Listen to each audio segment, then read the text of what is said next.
మీరు ముఖ్యమంత్రి అవ్వాలనే పార్టీ పెట్టుంటారు. డెఫినెట్ గా ముఖ్యమంత్రి అవ్వాలనే కదా పార్టీ పెట్టింది.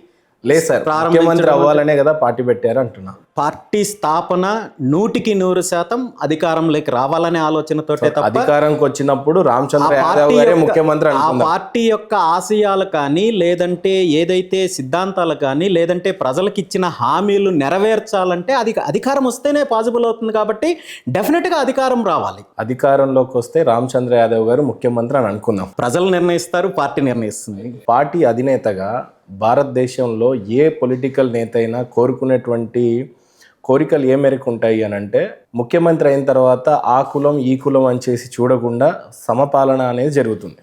మీరు అధికారంలోకి రాకన్నా ముందే మీ పార్టీ కేవలం బీసీకి మాత్రమే సొంతం అని కులం మీదనే మీ పార్టీ ఆధారిత పార్టీగా కనపడింది.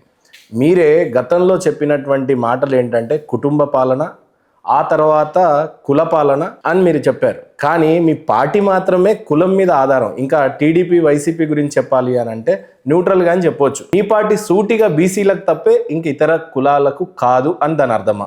మీరు ఎట్లా దాన్ని డిఫైన్ చేస్తారు? బీసీవై పార్టీ పైన నా మీద జరుగుతున్న దాడి కుట్రలో ప్రధానంగా ఇది కూడా ఒక అంశం.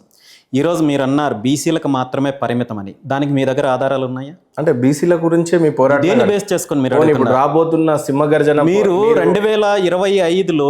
2025 సంవత్సరంలో బీసీవై పార్టీ యొక్క పోరాటాలు చూసినట్టయితే దళితులకు అండగా నిలబడ్డాము, దళితులపైన దాడి జరిగితే పోరాటం చేశాము, రైతులకు అన్యాయం జరిగితే బలవంతంగా భూములు లాక్కోవడానికి ప్రయత్నం చేస్తే పోరాటం చేశాము, మహిళలపైన దాడులు జరిగితే పోరాటం చేశాము, విద్యార్థులకు అదేవిధంగా నిరుద్యోగులకు అన్యాయం జరిగితే పోరాటం చేశాము. అదేవిధంగా ఉద్యోగుల విషయంలో గతంలో చంద్రబాబు నాయుడు గారు మోసం చేశారు, ఆ తర్వాత వచ్చిన జగన్మోహన్ రెడ్డి గారు మోసం చేశారు, మళ్ళీ ఇప్పుడు చంద్రబాబు నాయుడు గారు మోసం చేశారనే విషయంలో సిపిఎస్ విధానం పైన పోరాటం చేశాము.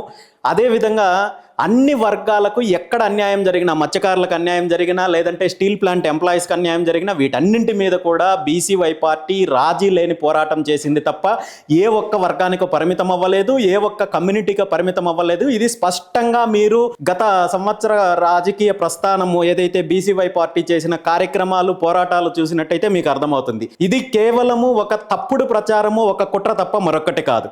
మరో అంశం నేను చెప్తాను. గత 15 రోజుల క్రితం నుండి పార్టీకి సంబంధించిన నిర్మాణం మొదలు పెట్టాము.